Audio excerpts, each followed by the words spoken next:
അസ്സലാമു അലൈക്കും ഫ്രണ്ട്സ്.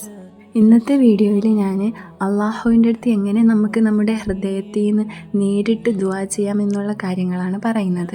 ഞാൻ എൻ്റെ ജീവിതത്തിൽ ചെയ്യുന്ന കാര്യങ്ങളാണ് പറയുന്നത്. ഞാൻ അള്ളാഹുവിൻ്റെ അടുത്ത് ആത്മാർത്ഥമായിട്ട് പ്രാർത്ഥിച്ചിട്ടുള്ള എല്ലാ കാര്യങ്ങളും എൻ്റെ അള്ളാഹു എനിക്ക് സാധിച്ചു തന്നിട്ടുണ്ട്. നമ്മളെല്ലാവർക്കും സ്വന്തമായിട്ടുള്ള ആളാണ് അള്ളാഹു. അപ്പോൾ നമ്മൾ നമ്മളുടേതായ രീതിയിൽ ആത്മാർത്ഥമായിട്ട് എങ്ങനെ പ്രാർത്ഥിച്ചാലും നമ്മുടെ അള്ളാഹു കേൾക്കും. ഈ വീഡിയോയിൽ ഞാൻ എങ്ങനെ അള്ളാഹുവിൻ്റെ അടുത്ത് പ്രാർത്ഥിക്കുന്നു എന്ന രീതിയാണ് ഷെയർ ചെയ്യുന്നത്. അല്ലാതെ ഞാൻ പ്രാർത്ഥിക്കുന്ന പോലെ പ്രാർത്ഥിച്ചാലേ അള്ളാഹു നമ്മുടെ ആഗ്രഹങ്ങളൊക്കെ കേൾക്കൂ എന്നല്ല പറയുന്നത്. ഒരു കമൻറ്റിൽ ചോദിച്ചത് കൊണ്ടാണ് ഞാൻ ഷെയർ ചെയ്യുന്നത് എങ്ങനെ പ്രാർത്ഥിക്കുന്നതെന്ന്. ഞാൻ 6 സ്റ്റെപ്പായിട്ട് പറയാം ഞാൻ പ്രാർത്ഥിക്കുന്നത് എങ്ങനെയാണെന്ന്. അതിനേക്ക് മുമ്പ് നമ്മുടെ മുസ്ലിംസിന് ബേസിക് ആയിട്ടുള്ള ഒരു കാര്യമുണ്ട്. അത് ചെയ്യാത്തവരാണെങ്കിൽ അത് ചെയ്യണം. എന്താണെന്ന് വെച്ചാൽ ഫർള് നിസ്കാരം. നമ്മൾ ഫർള് നിസ്കാരം കറക്റ്റായിട്ട് നിസ്കരിക്കാതെ നമ്മുടെ പ്രാർത്ഥനകൾ അള്ളാഹു സ്വീകരിക്കുമെന്ന് ഒരു ഗ്യാരൻറ്റിയും നമുക്ക് പറയാൻ പറ്റത്തില്ല. ഒന്നാമത്തെ കാര്യമെന്ന് പറഞ്ഞാൽ നമ്മൾ പ്രാർത്ഥിക്കുന്നതിൽ അള്ളാഹുവിനെ വിശ്വസിക്കണം. നമ്മുടെ പ്രാർത്ഥന ഇപ്പോൾ നമ്മുടെ തെറ്റുകൾ പുറത്തു തരാനായിരിക്കും, അല്ലെങ്കിൽ നമ്മുടെ ആഗ്രഹങ്ങൾ സാധിക്കാനായിരിക്കും. എന്തായാലും നമ്മുടെ പ്രാർത്ഥനകൾ അള്ളാഹു കേൾക്കുമെന്നുള്ള വിശ്വാസം നമുക്ക് വേണം. നമ്മളെ പ്രാർത്ഥനകൾ അള്ളാഹു കേൾക്കൂലേ എന്ന് ഒരിക്കലും സംശയിക്കരുത്. നമ്മൾ അള്ളാഹുവിൻ്റെ അടുത്ത് എന്ത് പ്രാർത്ഥിച്ചാലും അള്ളാഹു നമുക്കത് തരും എന്ന വിശ്വാസത്തോടു കൂടി വേണം നമ്മൾ പ്രാർത്ഥിക്കാൻ.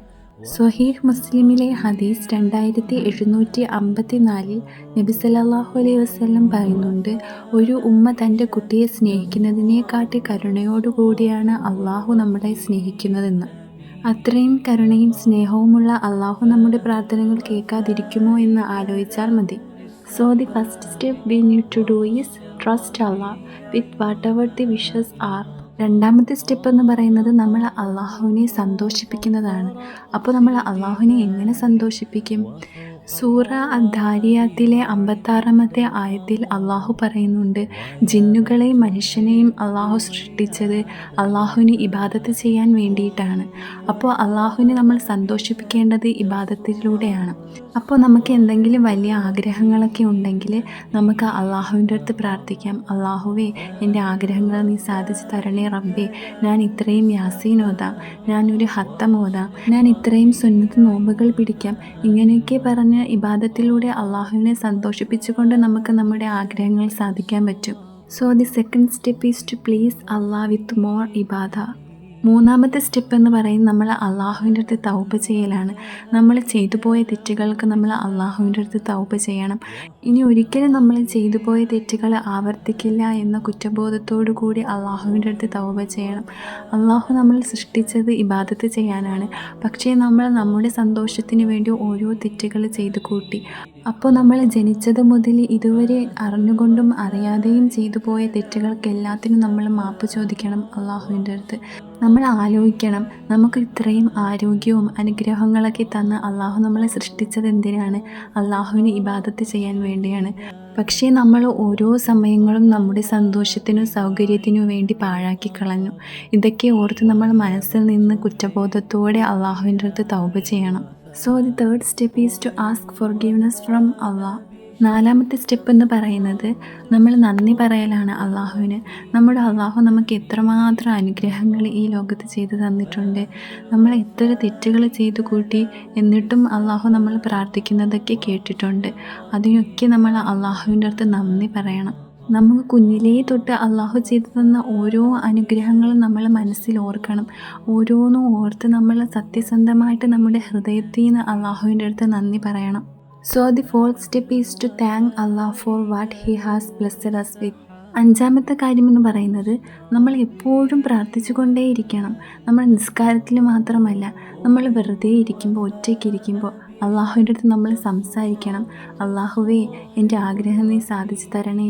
അള്ളാഹുവേ, ഞാൻ ചെയ്തു പോയ തെറ്റുകൾക്ക് നീ മാപ്പ് തരണേ. അള്ളാഹുവേ, നീ എനിക്ക് ചെയ്തു തന്ന അനുഗ്രഹങ്ങൾക്ക് എല്ലാത്തിനും അൽഹംദുലില്ലാ റബ്ബേ. ഇങ്ങനെ പറഞ്ഞ് നമ്മൾ എപ്പോഴും പ്രാർത്ഥിച്ചു കൊണ്ടേയിരിക്കണം. സഹീഹ് മുസ്ലിമിലെ ഹദീസ് 479 482 നബി സല്ലല്ലാഹു അലൈഹി വസല്ലം പറയുന്നുണ്ട്, ഒരു മനുഷ്യൻ അള്ളാഹുമായിട്ട് ഈ ലോകത്ത് വെച്ച് ഏറ്റവും അടുത്തിരിക്കുന്ന സമയമാണ് സുജൂദ്. സുജൂദിൽ വെച്ച് നമുക്ക് നമ്മുടെ വിഷമങ്ങളും നമ്മുടെ ആഗ്രഹങ്ങളും എല്ലാം നമുക്ക് അള്ളാഹുവിൻ്റെ അടുത്ത് പറയാൻ പറ്റും. ആ സമയമാണ് ഏറ്റവും കൂടുതൽ അള്ളാഹു നമ്മുടെ ആഗ്രഹങ്ങൾ കേൾക്കുന്ന സമയം. പിന്നെ നമുക്ക് ഒറ്റയ്ക്കിരിക്കുമ്പോഴൊക്കെ ആകാശത്ത് നോക്കിയിട്ട് പ്രാർത്ഥിക്കാം.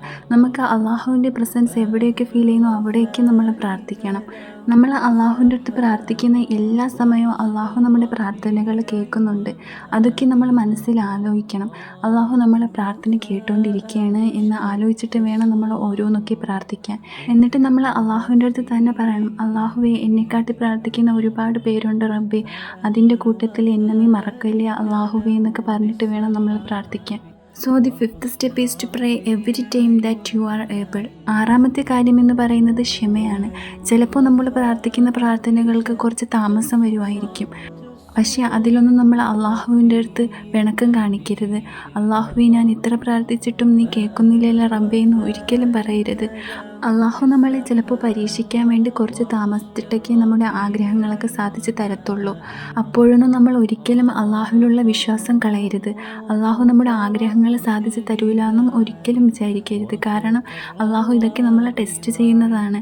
ഞാൻ അവൻ പ്രാർത്ഥിച്ചതൊക്കെ താമസിപ്പിച്ച് കൊടുത്താൽ അവൻ എന്നിലുള്ള വിശ്വാസം കളയുമോ എന്നൊക്കെ ടെസ്റ്റ് ചെയ്യാനാണ് അള്ളാഹു താമസിപ്പിക്കുന്നത്. അതുകൊണ്ട് നമ്മൾ എന്തായാലും അള്ളാഹു നമ്മുടെ ആഗ്രഹങ്ങൾ സാധിച്ച് തരുമെന്ന് വിശ്വസിക്കണം. നമ്മൾ ആത്മാർത്ഥമായിട്ട് പ്രാർത്ഥിച്ചാൽ ഒരിക്കലും അള്ളാഹു നമ്മുടെ പ്രാർത്ഥനകൾ കേൾക്കാതിരിക്കത്തില്ല. So the sixth step is to have patience. ഇത്രയും 6 കാര്യങ്ങളാണ് ഞാൻ പ്രാർത്ഥിക്കുമ്പോൾ ചെയ്യാറുള്ളത്. ഞാൻ ആത്മാർത്ഥമായിട്ട് പ്രാർത്ഥിച്ചിട്ടുള്ള എല്ലാ കാര്യങ്ങളും അള്ളാഹു സാധിച്ച് തന്നിട്ടുമുണ്ട്. ഇനി ഞാൻ സൂറ അൻ-നാസിനെ കുറിച്ച് പറയാം. ഖുർആനിലെ 114ാമത്തെ, അതായത് അവസാനത്തെ സൂറത്താണ് അൻ-നാസ്. 6 ആയത്തുകളുള്ള ഈ സൂറത്ത് മക്കയിലാണ് അവതരിക്കപ്പെട്ടതെന്ന് ഒരുപാട് പണ്ഡിതന്മാരും പറയുന്നുണ്ട്. അൻ-നാസ് എന്ന വേർഡിൻ്റെ അർത്ഥം മനുഷ്യർ അല്ലെങ്കിൽ ജനങ്ങൾ. ഈ സൂറത്തിൻ്റെ മലയാളം അർത്ഥം നോക്കാം. കുൽ അഊദു ബിറബ്ബിന്നാസ്. പറയുക, മനുഷ്യരുടെ രക്ഷിതാവിനോട് ഞാൻ അഭയം തേടുന്നു. മലിക്കിന്നാസ്. മനുഷ്യരുടെ രാജാവിനോട്. ഇലാഹിന്നാസ്. മനുഷ്യരുടെ ദൈവത്തിനോട്. മിൻ ഷർരിൽ വസ്വാസിൽ ഹന്നാസ്. ദുർബോധനം നടത്തി പിന്മാറിക്കളയുന്നവരെ കൊണ്ടുള്ള കെടുതിയിൽ നിന്ന്. അല്ലദീ യുവസ്വിസു ഫീ സുദൂരിന്നാസ്. മനുഷ്യരുടെ ഹൃദയങ്ങളിൽ ദുർബോധനം നടത്തുന്ന. മിനൽ ജന്നത്തി വന്നാസ്. മനുഷ്യരിലും ജിന്നുകളിലും പെട്ടവരിൽ നിന്നും. ഇനി സൂറ അൻ-നാസിനെ കുറിച്ചിട്ടുള്ള ഇമ്പോർട്ടൻ്റായ ഹദീസ് നോക്കാം. സഹീഹ് അൽ ബുഖാരിയിലെ ഹദീസ് 5017 പറയുന്നുണ്ട്, നബി സല്ലല്ലാഹു അലൈഹി വസല്ലം എന്നും കിടക്കുന്നതിന് മുമ്പ് സൂറത്തുൽ ഇഖ്ലാസും ഫലക്കും നാസും ഓതിയിട്ട് കയ്യിൽ ഊതുകയും എന്നിട്ട് പറ്റുന്ന ശരീരഭാഗത്തൊക്കെ തടവുകയും ചെയ്യുമായിരുന്നു എന്ന്. സഹീഹ് അൽ ബുഖാരിയിലെ ഹദീസ് 5017 പറയുന്നുണ്ട്, നമുക്ക് അസുഖങ്ങളൊക്കെ വരുമ്പോഴത്തേക്കും അതിന് ശിഫയായിട്ട് സൂറ അൻ-നാസ് ഓതാമെന്ന്. ജാമിയ തിർമിദി 3575 പറയുന്നുണ്ട്, സൂറ അൻ-നാസ് എല്ലാ ദിവസത്തെയും സംരക്ഷണത്തിന് വേണ്ടിയും ഓതാമെന്ന്. ഈ സൂറത്ത് മനസ്സിലാക്കിയത് വെച്ച് നമുക്ക് നമ്മുടെ ജീവിതത്തിൽ എന്തൊക്കെ തീരുമാനമെടുക്കാമെന്ന് നോക്കാം. എല്ലാ ദിവസവും രാവിലെയും വൈകിട്ടും നമുക്ക് 3 പ്രാവശ്യം വെച്ച് ഈ സൂറത്ത് നമ്മുടെ സംരക്ഷണത്തിന് വേണ്ടി ഓതാം. നമ്മൾ നമ്മുടെ സുഖത്തിനും സംരക്ഷണത്തിനും സമാധാനത്തിനും എപ്പോഴും നമ്മൾ അള്ളാഹുവിനെ മാത്രമേ വിളിക്കാവൂ. നമുക്ക് വരുന്ന എല്ലാ അപകടത്തിലും നമ്മൾ അള്ളാഹുവിൻ്റെ അടുത്ത് അഭയം തേടണം. ശൈത്താനിൽ നിന്നും നമ്മൾ അള്ളാഹുവിൻ്റെ അടുത്ത് അഭയം തേടണം. സൂറത്തുൽ ഇഖ്ലാസ് അള്ളാഹു ഏകനാണെന്ന് കാണിക്കുവാൻ വേണ്ടിയുള്ള സൂറത്താണ്. സൂറത്തുൽ ഫലക്കും സൂറത്തുൽ നാസും നമ്മൾ അള്ളാഹുവിൻ്റെ അടുത്ത് അഭയം തേടുന്ന സൂറത്തുകളാണ്. എല്ലാ സിഹറുകളിൽ നിന്നും കണ്ണീറുകളിൽ നിന്നും നമ്മളെ ഈ സൂറത്ത് സംരക്ഷിക്കും.